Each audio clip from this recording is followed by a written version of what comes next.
on the decision from Nuguri. We'll have to wait and see as we jump into Game 3.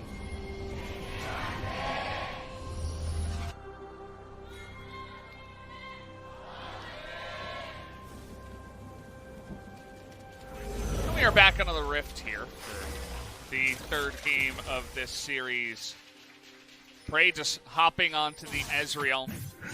I think that's his third unique pick that he has gone for today. Kalista into Ashe, into Ezreal. We saw how disappointed and kind of frustrated he looked after game number 2 in that loss. So maybe he wants to take things into his own hands, as Ezreal can certainly do that. Do it with a sack of gold as well. Will he have a control ward on this back? The answer is no. The crowd actually moan. They're like, what? 60? 60? Prey. Oh, no. He was in the base. Yeah. He was shopping. We're continuing this, but now BeryL and Nuguri are so deep in here, as now SnowFlower starting off with the Ignite. It's just going to be the flag from the Jarvan, but the follow flash here from SnowFlower. Not sure about that one, mate. Huh. All right, so that ends up with both AD carries flashing, but more importantly, SnowFlower using both of his lane presence summoners here. So I think Rakan is going to be an intriguing one to follow. That's a lot of action at level 1, and also the sort of thing that could just warp a game depending on which jungler profits from it. Notice that Lee Sin's starting top side, so he might have an easier route through the jungle to go for a counter gank or gank bot side. Meanwhile, Jarvan, big buff into big buff is the start. He wants to secure them buffs, and he's going to see the Lee Sin on a ward. So how about a little bit of a Beta-Reno here for the side of Canyon. BDD coming. Wow, right over the wall. They're not wasting any time with this one. Trying to get the kill here on a Canyon, but you can see that Nuguri has the priority in the top side as he was pushing. Still on the chase is Score. Just pokes him in the back there one more time on his way out. Canyon had to be so careful about a trouble bubble going all the way through that terrain and catching him, so it's another thing to consider because the Zoe was on the prowl. Ends up being a flash-for-flash trade. Probably does relegate Lee Sin into level 6 duty, and that does a lot of help for the KT bot lane there, getting the Lee Sin flash down, because otherwise, we were already talking about Canyon having a pretty big target onto the Nautilus in the early laning phase. That is for sure. Just going to have to meekly go back to his own jungle and not try to steal anything away. Goes straight to Wolves, probably over to the blue here. We do see the Kleptomancy up in the top side for Nuguri, so not that press the attack. Does heavily suggest just going into the ability power route, maybe through the Gunblade and onwards from there. Anything else would be a digression, but this is Nuguri. Again, just in the previous game, he brought back the Frozen Heart early on the rise, and was the big reason they were basically able to crush down KT in the mid-game. So we do defer to him on builds more often than not. I want to talk about how KT, the first time, are playing the on-paper star-powered trio of Smeb, BDD, and Prey in their carry roles, and Score also a superstar jungler in his own right. This is definitely the big lineup they'd advertise. I was actually thinking of kind of names for this team, because they're not the super team anymore at KT. Yeah. With the new roster. The favorite one that was suggested to me is the Expendables, just because it kind of plays into the fact that they are these older, grizzled veterans who want to come in for that big last payday, that big last Worlds qualification. We're bot lane, and Canyon's here like we predicted. Yeah, looking for Prey, who doesn't have his flash, but he's a damn Ezreal as he just arcane shifts away, and Canyon loses more than half his health bar, so just has to once again just accept defeat there. Canyon in the spot, but Score in for the counter gank. He's still here. Doesn't have vision on Canyon.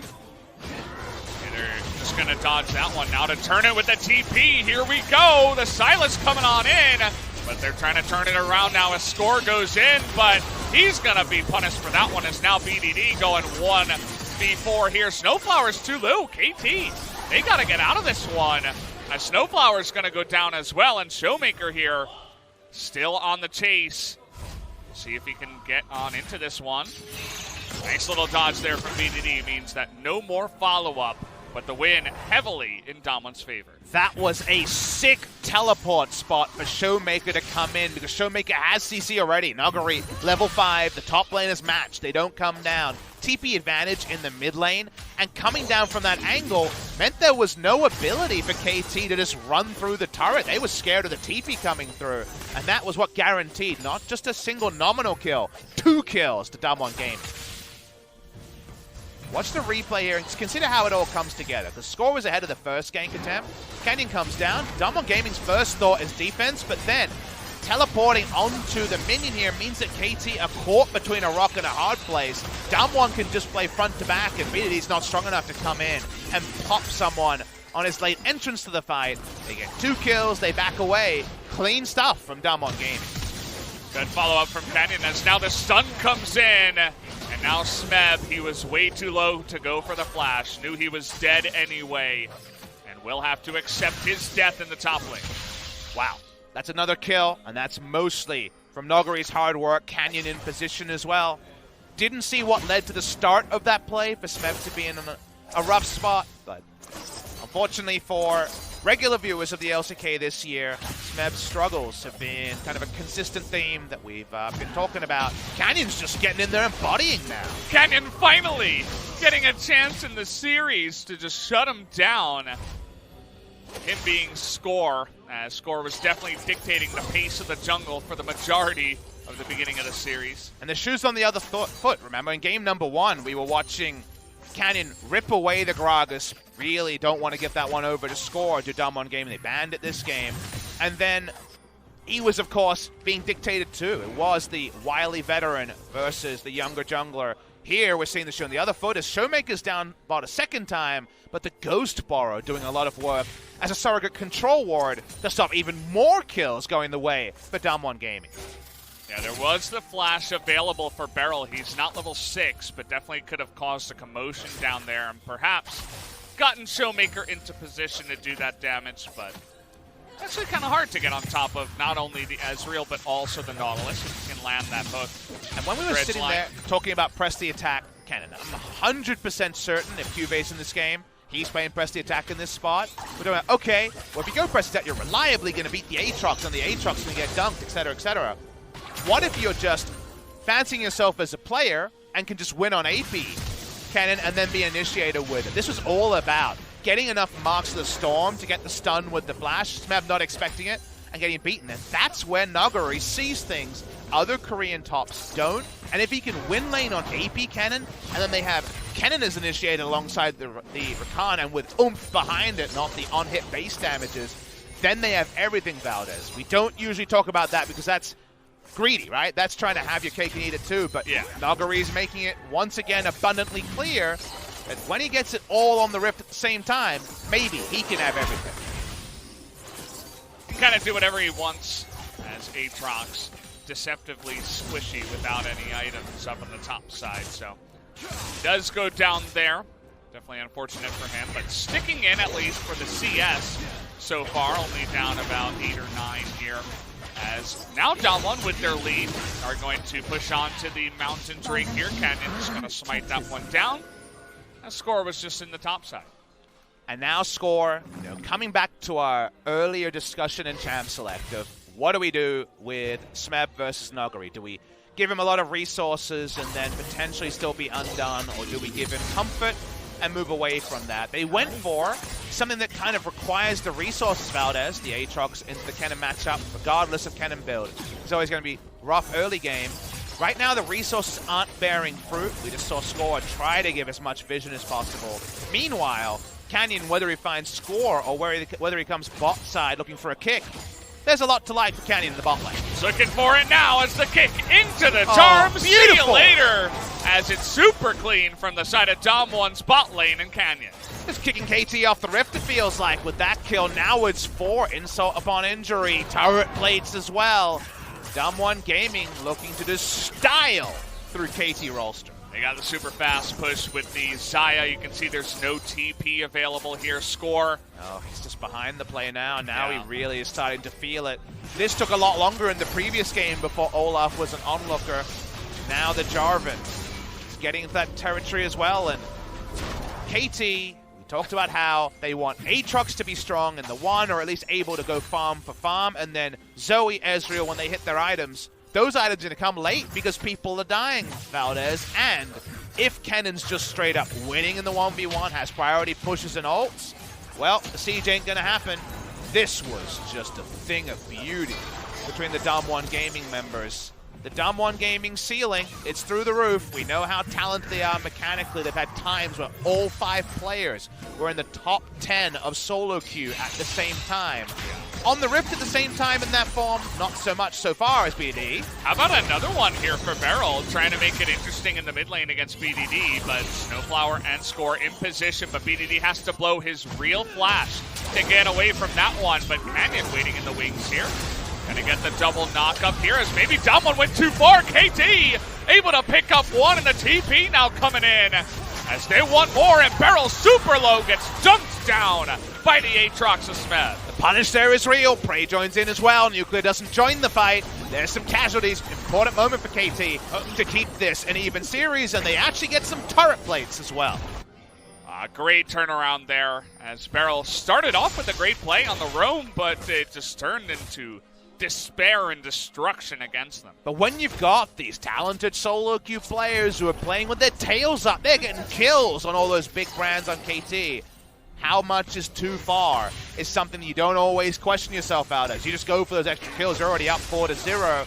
Nice punishment from KT. DAMWON use their teleport. They don't want to give up Rift Arrow. And now Score going to have to give up his life here as he went a little bit too deep in the pit, and it was a good read by DAMWON to say, hey, we can punish this. Immediate TP comes in from ShowMaker, which means that now DAMWON, after that interesting fight we saw in the mid lane, will at least be able to take a kill and the Rift Arrow. Auto jump there was actually very useful. That's how he got out. We're getting some unsociable League of Legends right now. What I mean by that is, you know when you're playing what should be kind of a friendlier game, maybe a 5-a-side game, you're playing like with your mates a game of football, and then like someone's slide tackle's just a little bit rougher than you might think, and the contact level goes up.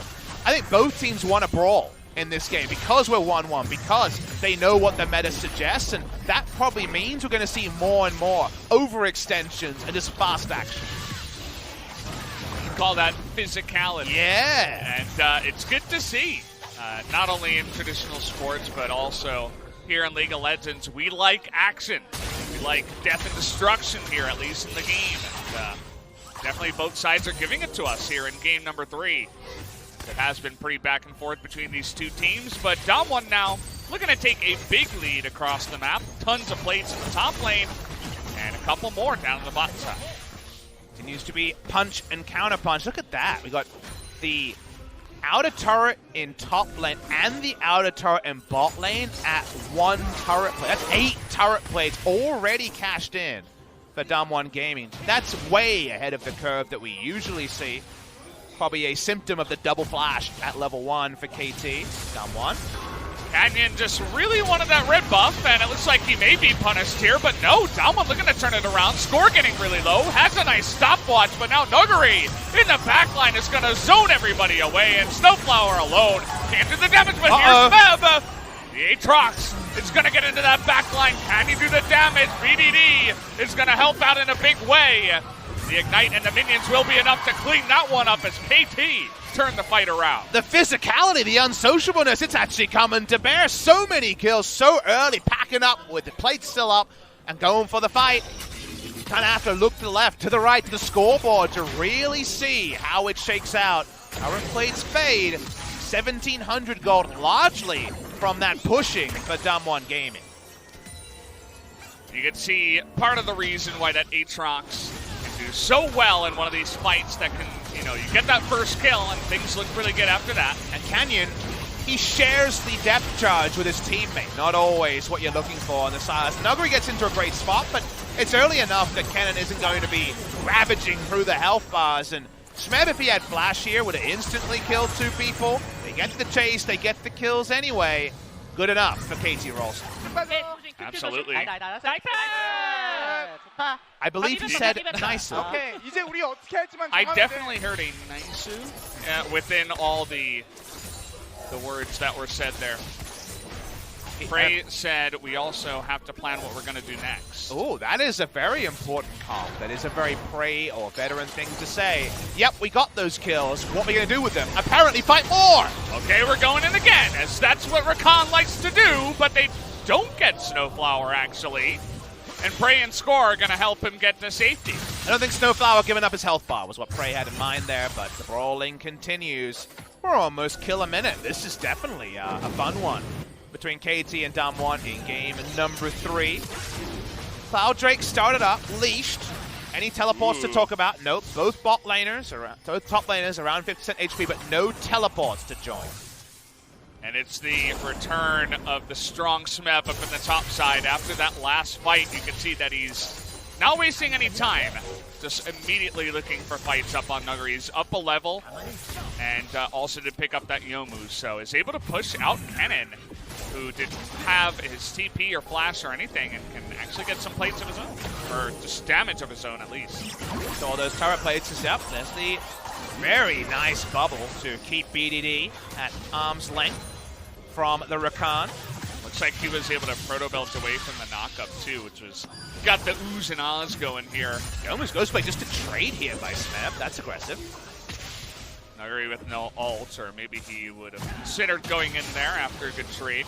Now, remember that high kill games and more immediate gold in the game, as ShowMaker takes the bubble there, means that KT's going to get their early items on time and start up their siege, and that's really good for them in the short term. However, alongside that, DAMWON Gaming's teamfight comp is also getting closer and closer to enough items to say, screw it, all in those damn siegers, those pesky Ezreal Zoe duos in the mid lane. So it's very much a case, my father would say, of 6 and 2 3s. It works for both teams, but if KT wield it first, that's going to get them a nice lead, and their timing's going to be on time. However, on the same side, 2 3s together is that same 6 that DAMWON Gaming is looking at.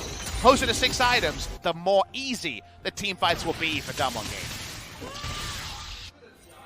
And they're going to have some pretty sick wombo once it does come down to it, as Nuclear, he's just been chilling in the bottom lane the entire time as, oh boy, on a ward here's ShowMaker, and one more auto might have done it if not for that one, but the flash forward and an extra one is going to be enough as BDD is able to style on him, but now there's 2 members of DAMWON. Make it 3, actually, as they were looking to hand that kill over, and a dive in the top lane, but it's a trade over as Nuguri takes out Score. It's a hard one for you, Valdez. I know. Everywhere they're finding the observers, like, what's going on here? We have to hire more observers if the meta changes like this. DAMWON pushes through the mid lane, taking down the turret, the usual glacial pace. Seems like global warming's finally coming to Korea. Off the topic, I know. But for this particular example, we actually embrace it. Technically a good thing, at least for the League of Legends. The Monkas as well. And yeah, it's just a million things going on at once. You know, BDD goes deep, but then they get the trade kill, and they decide to group up as 4 as Score gets out of position, trying to go for the dive on the top side, so they trade turrets, but it's the mid lane turret for DAMWON compared to the top lane turret for the side of KT. Oh, backing on a ward, and BDD can be lethal. Walks up, and look at the follow-up here. And this is BDD, one of our best players. Has to flash, guarantee to hit the last bit of damage, and the more sparkles also up in the flash. BeryL comes to the side, pre-popping that ultimate because of the changes on the ability Aftershock Rakan. Is the new thing in Korea. All this while we're brawling topside. Let's see how this started. Nuguri says, well, I'd really like that minion wave. Please stop proxying me. Scores here. But you need that first kill for these dives to be easy. And what have we said before? The aggressive dives with Aatrox that are so easy when it comes to tanking. Gotta choose your person who tanks more carefully. Scores the choice, and he dies amusingly for the 4th time in 19 minutes. It's been a very physical game for him as well, as we're looking for more death here, as now we're looking to get on top of Smeb. The kick comes in. The ult is there for Smeb, though, looking to turn it around. A double knockup as he gets the revenge on that dive. Not able to get a kill, but says, get out of my house. SnowFlower also dissuading BeryL from joining. Man, if there's another damage item on top there, those sweeps are just getting the double kill. So DAMWON Gaming thinking better of it. Let's keep brawling. Who's to say we can't import metas? Because this one is feeling like the fiesta people want.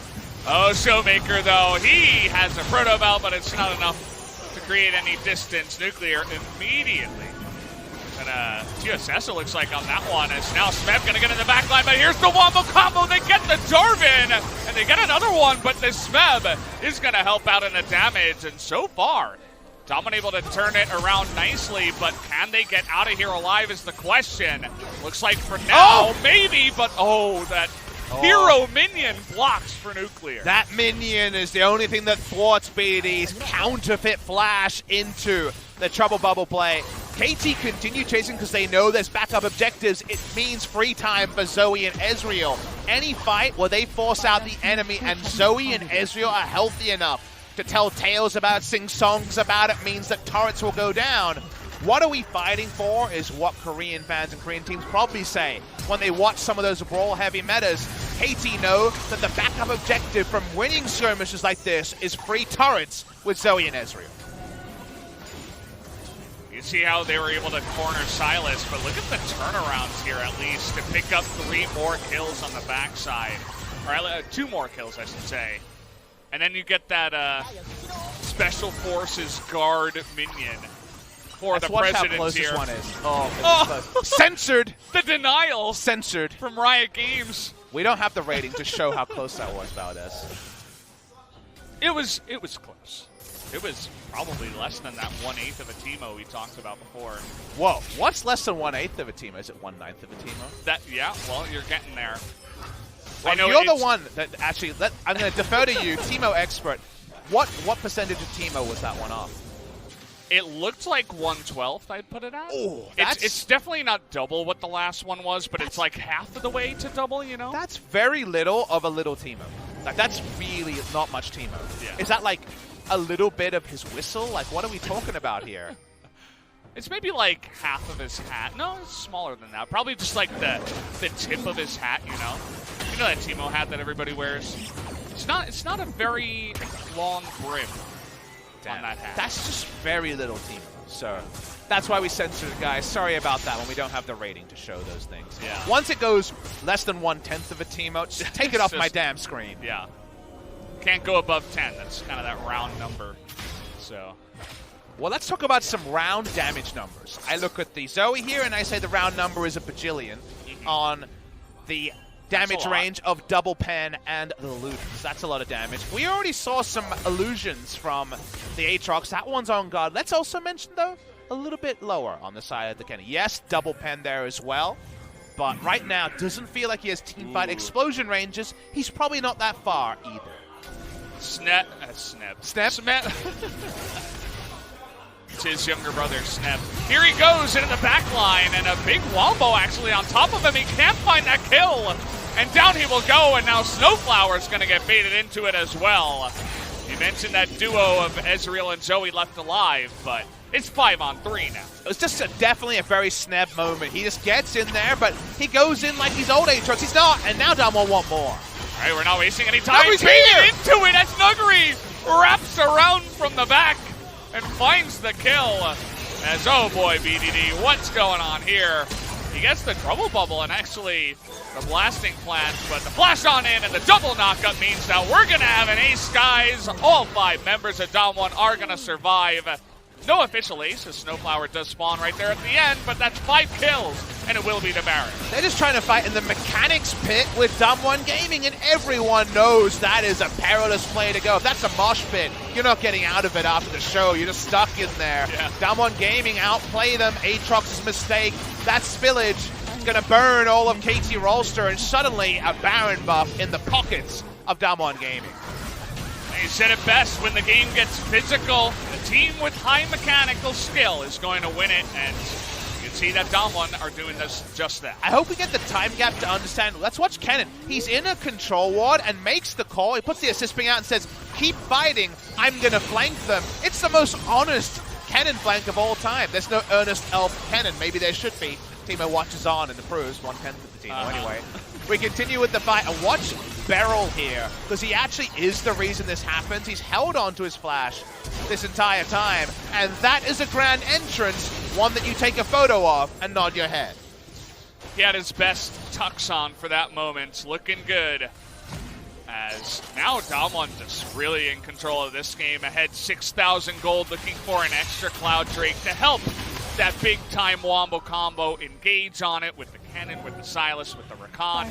You actually do need that kind of movement speed on all those members now, so we'll see how they can move on in this game from ahead. And let's talk about something we've learned before we even know who wins. We've got Nuguri not picking for lane. He's, of course, still able to make the lane work, but he's not going the full-on here, I'm going to split this game to win. He's going a spread-the-lead champion, AP Cannon. If you're not going to be there for the team fighting, should have just gone on here, right? Or gone Nico or something like that. The fact that he's done that and actually pulled off the flanks, not something we usually associate with him, is threatening to make him an even more well-rounded threat than he already was. And we already know he was a very potent threat. The guy is doing super well here as he does pick up 3 items now. An extra ability to on the backside as it's into Void Staff, looking to just penetrate all of the magic resist in the entire game. BDD and Prey trying to make a case. The 2 pokers here, trying to do that damage. A nice amount there to Nuclear.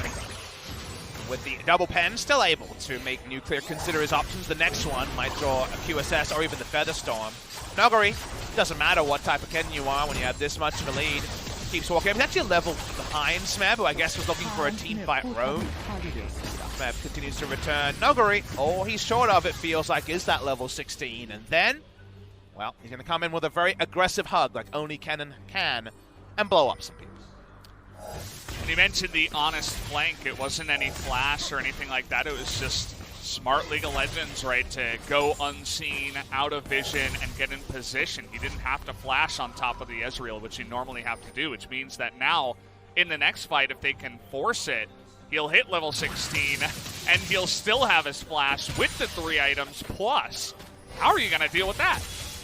The answer for KT is, well, you didn't draft to deal with that. We go back to our original expectations, KT. Hold in the 1, and then Zoe, Ezreal sieges. They're the ones getting sieged on Valdez because DAMWON Gaming already have the Baron. And they're the one where they're having to bail out early to try to get an outnumber with the Aatrox and losing turrets for it. This is what DAMWON drafted for, the grouping team fights, which is not the way they usually draft or play.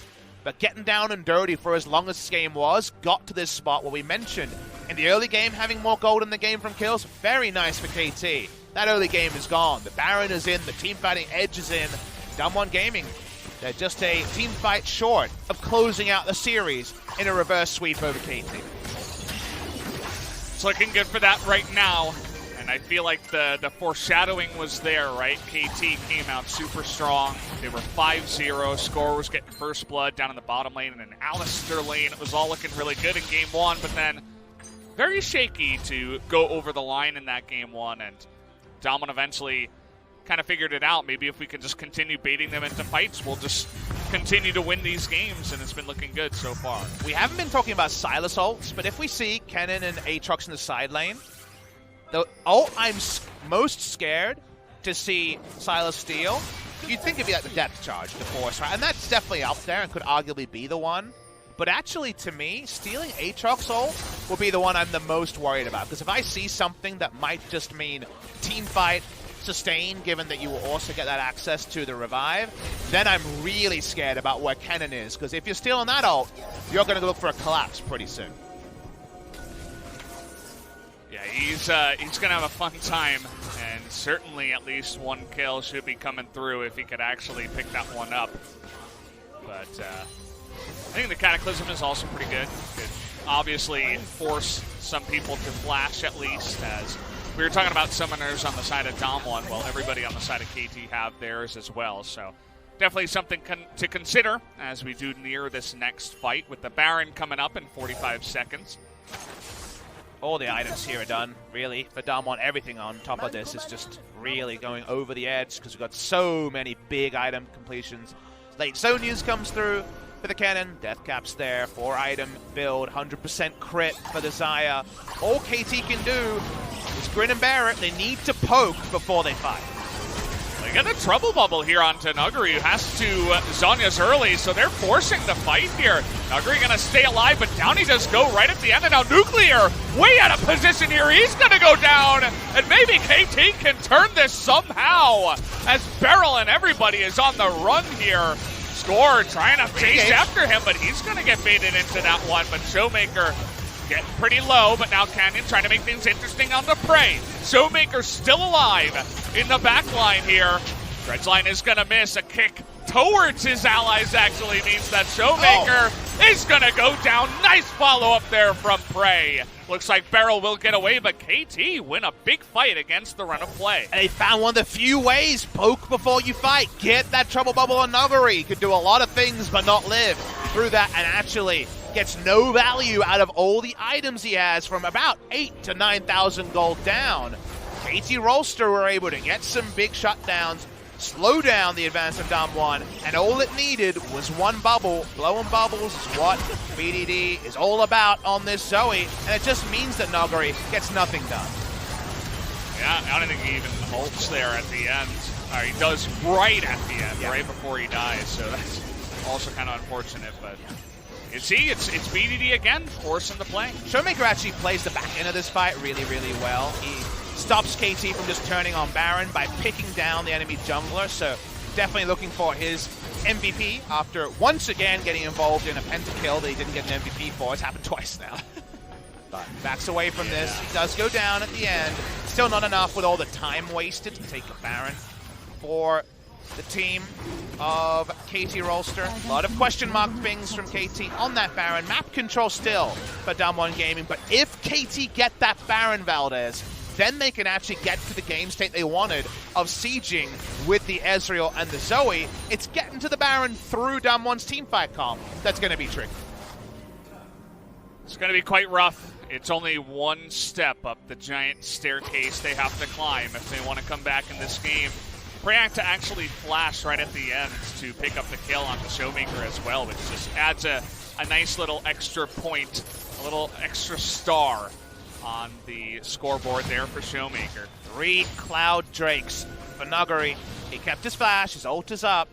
Where is Nuguri at? Must be KT's question at every moment. Smeb's going to check with his face. And that means he's probably going to die here, as he is going to ult here. In the end, gets a big knockup, but you just can't build through that one. As another bubble is going to land on the Nuguri. Can they get the damage? It's close. It looks like the Paddle Star was barely short. Nuguri gets out alive, and they take out the enemy top lane. Smeb's thought is correct, but he needs backup to look for those things. If the cannon's already there, his life is going down, so him dying there is pretty big. TP to come back. DAMWON Gaming looking for the Baron. All right, so now it's 5-on-4. Two-shot barrage is down. Smite available here for score, but being zoned out by BeryL, and they don't have vision. Doesn't look like it's going to be enough as they get the knock-up now onto the back line. A big ultimate there from the side of the Sylas. Takes that one away from SnowFlower. They get the double kill. Now the rest of KT just on the run after they give away another Baron to the side of DAMWON Gaming. And Zaya brings up the mini-whip. Can they just win on this push? Feels like a Doom push, Valdez. Absolutely does. Just trying to read that one. Is not going to be the case. ShowMaker with a fantastic Nautilus ult the last time around. But the push continues here as, okay, trying to get that kick. Prey able to be away from that one. Another cannon coming in here that they can use with the Baron. And not too much time on the death timers. They got to go now if they want to, but the fear on the minions by Smeb trying to push him away as they're trying to engage the big time into the backline of Prey.